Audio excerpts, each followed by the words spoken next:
Hello everyone, thanks very much for coming back and joining me today. If you're new, my name is Julie.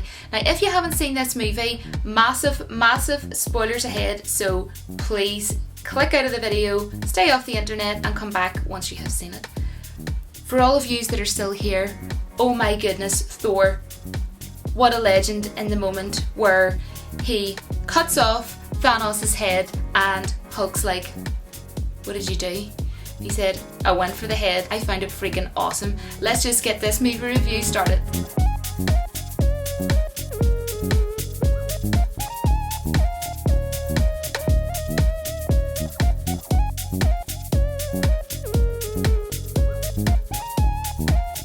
Review.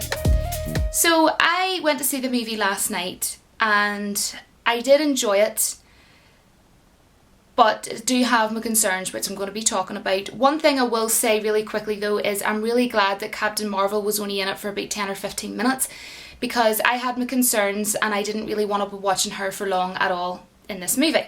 So we all knew that she was going to be, you know, playing a part in the movie, so we knew she was going to be showing up. So the fact that she wasn't in it long was amazing. She showed up at the start of the movie in around like the first few minutes really. I didn't like that, and at first I just thought in the cinema, oh no, this, you know, what way is she going to be in this movie? And you know, she just came, you know, randomly shows up in a vast empty space and just happened to know where the ship was that Iron Man and Nebula was on. And Iron Man, you know, was recording his, you know, emotional recording. You know, he's running out of oxygen. Him and Nebula, you know, they were going to die, right? And then the next thing, she just shows up out of nowhere and brings the ship back down onto Earth. And then you get to see Tony Stark hugging his wife, Pepper Potts, which I kind of didn't like the fact that that part of them hugging each other was shown in the trailer. I think that was kind of a bad idea for Marvel. It's only me nitpicking. I think as well, you know, it was good when I heard her saying, Brie Larson said, oh, you're probably not going to see me for a while, and I was just like, yes, I'm not going to see her for a while, that is awesome.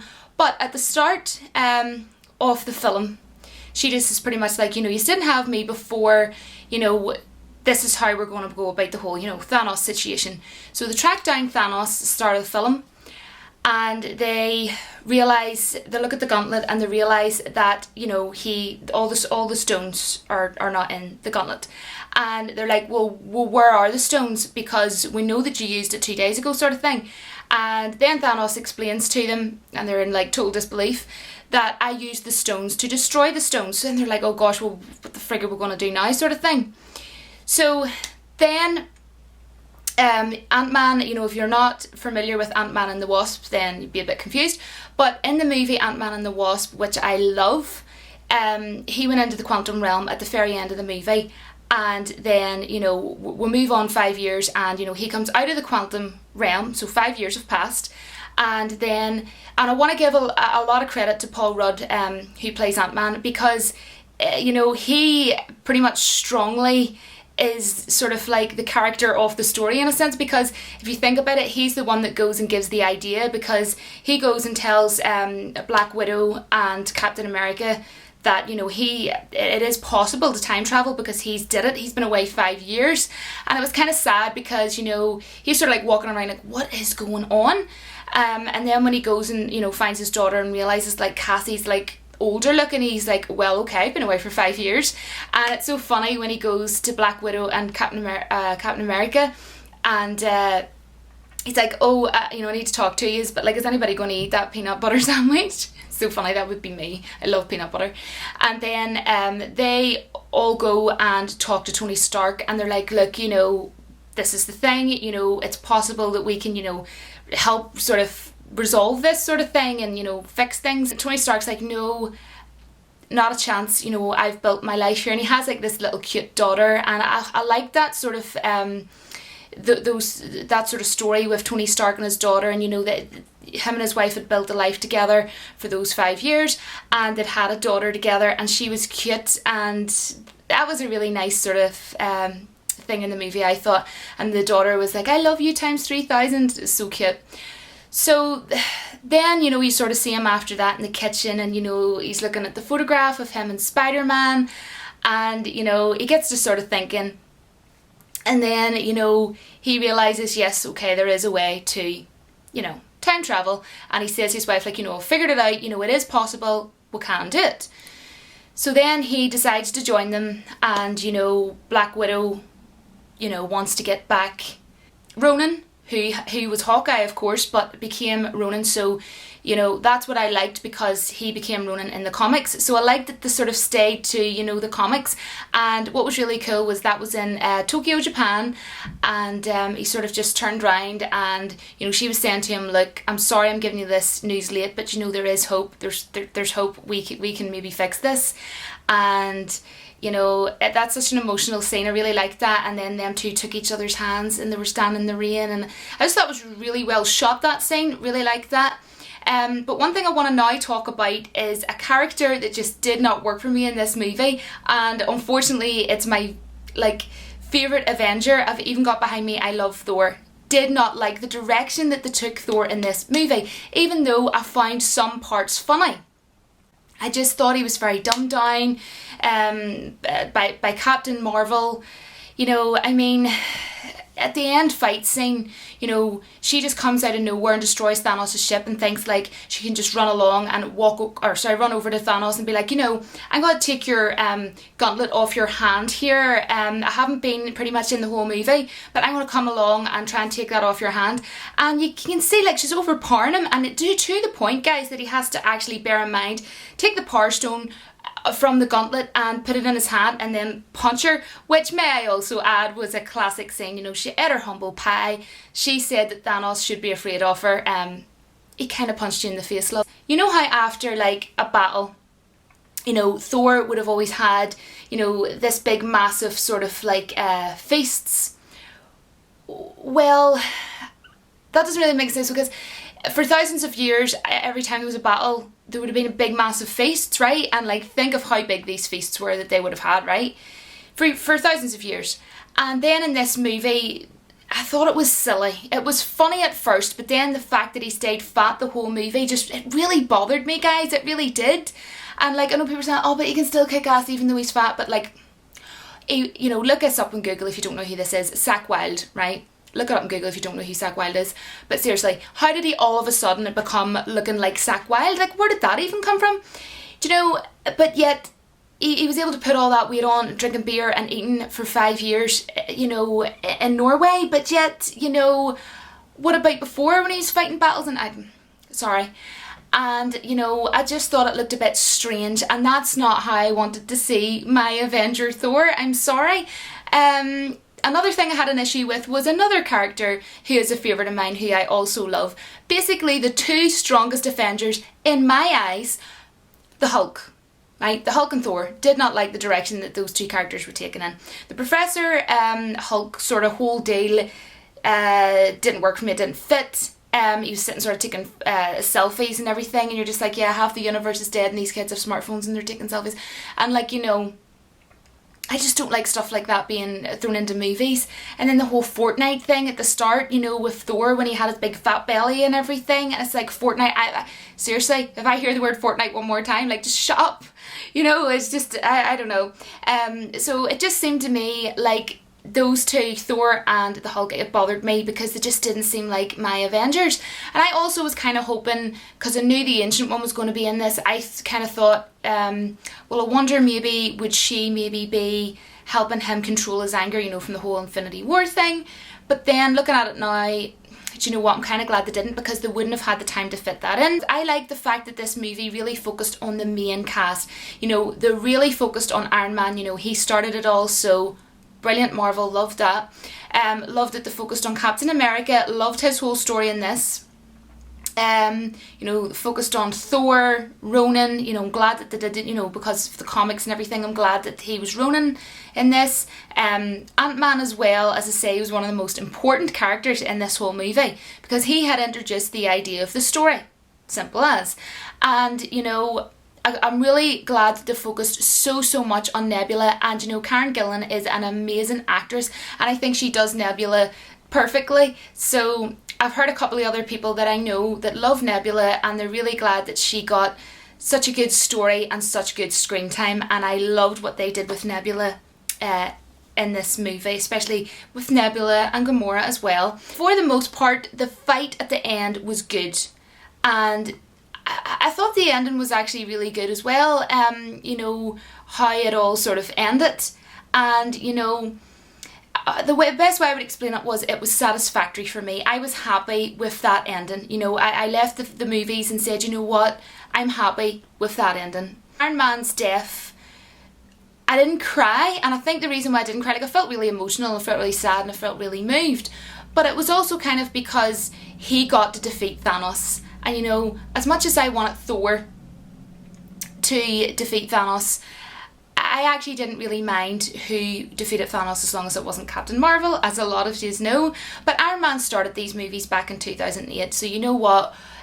I think it was very respectful. But it was a really nice touch that Iron Man got to be the one to defeat Thanos, and he died knowing that, you know, they won. They defeated Thanos, you know, and I think that if he was sent back and was told to redo it, you know, 3 or 4 times again, Iron Man would still want the same thing. So I was happy. You know, his death was sad, but it was also awesome, if it makes sense as well, because, you know, I know that if you could go back and keep redoing it, he would do the exact same thing. So that's what I really loved about it. And, you know, I thought, you know, the whole relationship with his daughter was so sweet, and that really added to the depth of, you know, Iron Man's story in this movie, and they really did concentrate on him, which was fantastic. And I just felt, though, although the story had to be emotional, you were always going to get that, I would have loved to have seen more action. I definitely feel like they could have, you know, punched a bit more action in there. The movie was rather slow paced for me. I think that they could have at least minused about 15 minutes easily, you know, in the first act. It did sort of pick up throughout the movie, but yeah, I think that it could have been better paced, in my opinion. Things that I did really enjoy was the fact that the Avengers all got really good screen time. You know, I wouldn't sort of say, oh, this person or that person didn't get enough screen time. I was really happy with the screen time, and I loved that the legendary one and only Stan Lee made a cameo appearance. Although, having said that, I would have loved for him to have had a bigger sort of cameo appearance, but you know, that just wanted to add that in. And I love seeing, you know, characters that appeared at the very end site, you know, the many characters that appeared at the very end. You know, I did get shivers, you know, when you seen the sort of portal and everything, and you saw them all coming along to help. I thought that was absolutely mind-blowing. That was amazing. And, you know, even Evangeline Lilly, who played the Wasp, you know, she turned up and she was with Ant-Man. That was awesome. And, you know, I loved, especially, guys, seeing my favourite MCU character, Doctor Strange. Natalie Portman, who also plays Padme in Star Wars, massive Star Wars fan, she made a cameo appearance as well. And Howard Stark, that was really emotional for me. You know, Tony getting to see his dad, you know, and that was way in the past before he was even born. It was weird, but at the same time, that was so cool and so genius. Like, that was fantastic. I loved that. I loved how they did use Nebula as a sort of plot device in this, and she's awesome, honestly.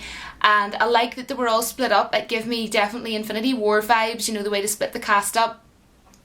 Some things that I didn't like was, of course, Captain Marvel, because she did make Thor and the Hulk appear as weak, as I have already mentioned. And, you know, she's kind of just like a wasp that turns up to a barbecue that she sort of wasn't invited to. It's lovely to get to see Captain America at the very end, you know, after he had returned the, you know, all the stones. And, you know, he was really old and everything. And that scene was just lovely. And I can't remember his exact wording, but he said something like, I did what Tony told me, you know, to go and get a bit of that life or something that I was missing, or something like that. I can't remember the exact wording, guys. I've only seen the movie once. So overall, I really did enjoy this movie, and I would give it probably a 7 or 7.5 out of 10. It just didn't flow for me in the way I personally would have wanted it to go, but that doesn't mean to say that you can't disagree with that. And I kind of left the cinema feeling like there was just something maybe missing, and I just don't know what. I just feel like there's so many other MCU movies, like, you know, Captain America, Civil War, Doctor Strange, way better movie. I just think there was just something a bit missing, and I think Captain Marvel was thrown in there. Minus her, would have had more marks, would have been better as well. She didn't make any sense, in my opinion. And one last thing that I have down here that I wanted to read out was Iron Man's daughter is most likely going to be used, you know, in future films, and you know, Ant-Man's daughter will likely be used, and I was watching this and I could see what was coming, guys.